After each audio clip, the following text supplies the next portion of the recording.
भोजन के प्रति मेरी लालसा कम ही नहीं हो रही, रोज नए नए व्यंजनों में मेरी रुचि बढ़ती। यहाँ से खा लो, इतने भर के जाने की बात है। यहाँ से गया क्या था कोई मतलब नहीं है। वो फिर तुरंत उल्टी करके देखो तो देखने लायक नहीं रहेगा। अगर 6 घंटे पेट में रुक गया तो दुर्गंधयुक्त मल बन जाएगा। तो हमको उतना ही खाना है जितने से पेट पल जाए और सात्विक भोजन करने। जबान के स्वाद के लिए खाओगे फंस जाओगे। 5 ज्ञानेंद्रियां हैं और 5 कर्मेंद्रियां हैं। ये पूरे चराचर जगत को फांसे हुए है। किसी को जबान फांसे हुई है, किसी को जनेंद्रिय फांसे हुई है। कोई देखने में, कोई सुनने में, कोई छूने में, कोई भोगने में। पूरा संसार इसी तो मना कष्टान इंद्रियाणी प्रकृति स्थान कर सती।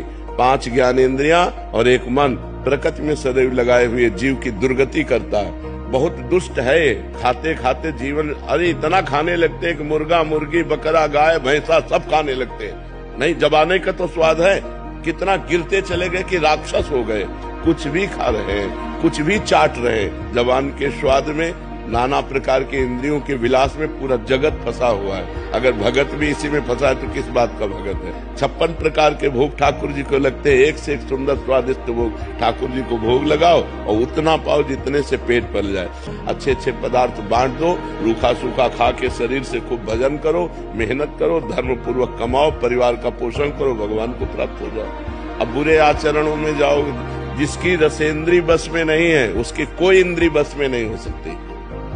9 इंद्रियां उसके बस में हो जाएंगी, 1 इंद्री को बस में कर ले, केवल रसेंद्री को। मोटा होना स्वस्थ होना नहीं है। स्वस्थ होने का मतलब यथा योग्य वजन होना, यथा योग्य पेट होना, यथा योग्य आहार विहार होना।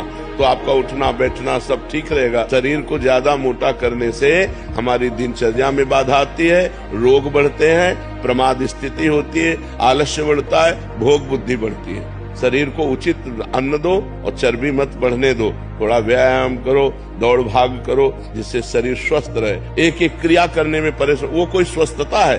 स्वस्थता है कि स्वयं खड़े हो जाओ, स्वयं अपनी दिनचर्या करो।